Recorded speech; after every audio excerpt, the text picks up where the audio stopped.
Horas, Sumatera Utara adalah sebuah provinsi di Indonesia yang terletak di bagian utara Pulau Sumatera. Provinsi ini beribu kota Medan dengan luas wilayah 72.981 km persegi. Sumatera Utara merupakan provinsi dengan jumlah penduduk terbesar keempat di Indonesia. Mayoritas penduduk Sumatera Utara adalah suku Batak yang sudah termasuk semua subsuku Batak yang terdiri dari Batak Toba, Batak Karo, Batak Simalungun, Batak Mandailing, dan Batak Angkola. Warisan budaya di Indonesia sepertinya tidak ada habisnya. Salah satunya adalah suku Batak. Suku Batak memiliki peninggalan yang begitu banyak. Antara lainnya adalah batu 8 penjuru mata angin. Batu ini menjadi simbol bukti jika Raja Batak dahulu memerintahkan para keturunannya untuk menyebar ke berbagai tempat kepulauan di Indonesia hingga ke luar negeri. Dalam video ini, kita akan menyelami berbagai dimensi kehidupan masyarakat Batak Toba. Dari nilai sosial hingga seni, dari alam hingga solidaritas. Semua berpadu dalam satu nafas yang disebut budaya. Suku Batak Toba memiliki kearifan lokal yang sangat terkenal, yaitu rumah adat Batak Toba atau rumah bolon. Berdiri kokoh tanpa paku. Semua disatukan oleh pasak kayu dan ikatan tali rotan, bukti betapa leluhur mereka menguasai keterampilan arsitektur yang canggih dan lestari. Bentuknya yang tinggi dan beratap lengkung, seperti tanduk kerbau, menggambarkan kekuatan dan kemegahan. Di dalamnya tidak ada sekat seperti rumah modern. Satu ruangan besar dipakai bersama, mencerminkan kehidupan kolektif tanpa sekat-sekat ego. Rumah ini bukan hanya tempat tinggal, melainkan pusat aktivitas sosial dan adat. Disinilah keputusan keluarga diambil. Disinilah kisah dan petuah nenek moyang disampaikan dari mulut ke mulut. Rumah bolon adalah simbol persatuan dalam keluarga besar Batak. Rumah adat Batak ini memiliki makna yang dipercaya bahwa turunan dari pemilik rumah tersebut nantinya bisa lebih sukses dari orang tuanya. Batak Toba memiliki pakaian adat khas yang disebut kain ulos. Kain tenun tradisional yang didominasi dengan warna merah, hitam, dan putih. Seringkali dihiasi benang emas atau perak. Namun, ulos bukan sekedar hasil tenun. Ia adalah bahasa kasih sayang, doa, dan restu. Di tangan para inang, benang-benang itu diikat menjadi simbol yang sangat bermakna.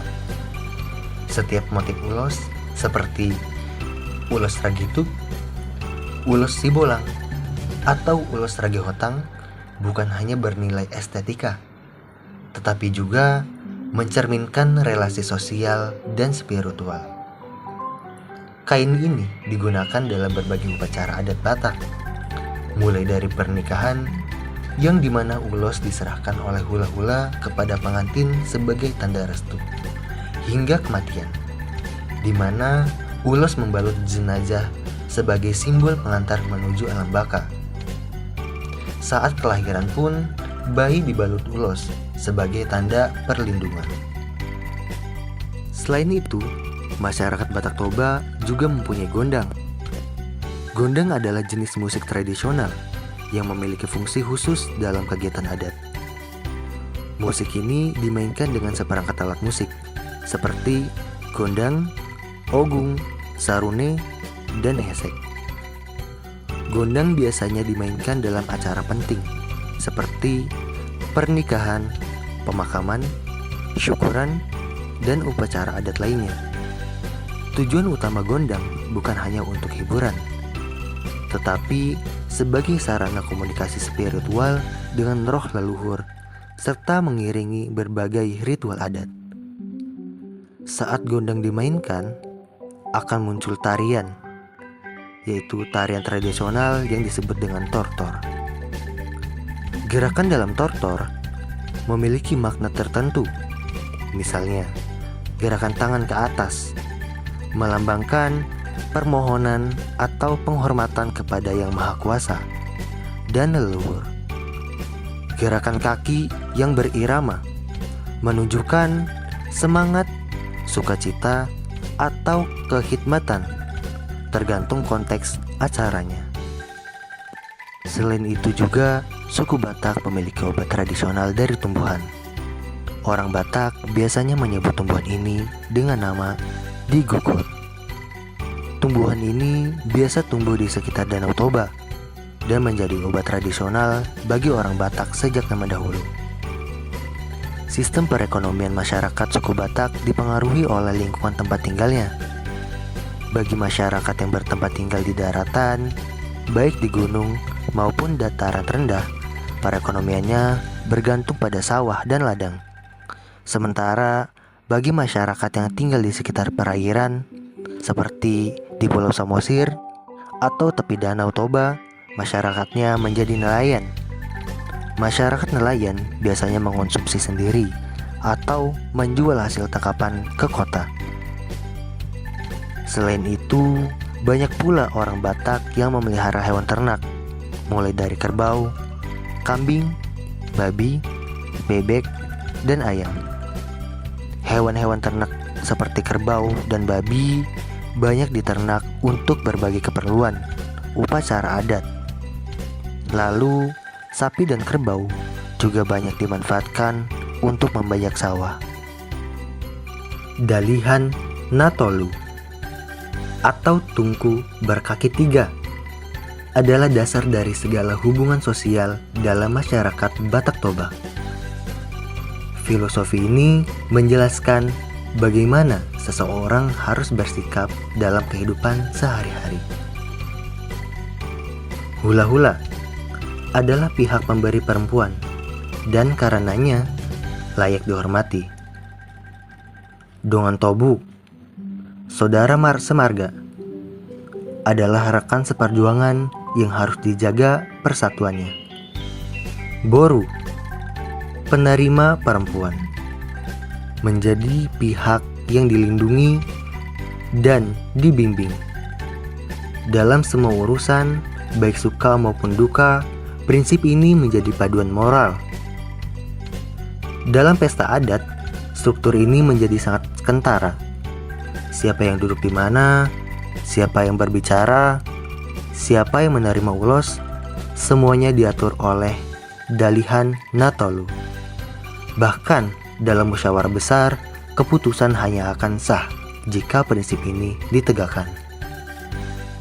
Dalihan Natolu mengajarkan keseimbangan, bahwa kehidupan bukan tentang menang sendiri, tetapi tentang menjaga harmoni. Nilai ini memperkuat solidaritas, mempererat kekerabatan, dan membentuk identitas Batak yang kokoh. Marsi Adapari adalah istilah Batak untuk gotong royong. Dalam budaya Batak, kegiatan besar seperti membangun rumah, menggelar pesta, hingga panen ladang selalu dilakukan bersama. Setiap orang punya peran. Yang tua memberi arahan, yang muda mengangkat beban, yang perempuan menyiapkan makanan. Semua bekerja tanpa bayaran, karena ini adalah bagian dari adat dan rasa memiliki terhadap komunitas. Dalam Marsi Adapari, solidaritas bukan teori, tapi tindakan yang nyata. Inilah yang membuat masyarakat Batak Toba tetap kuat menghadapi berbagai perubahan zaman.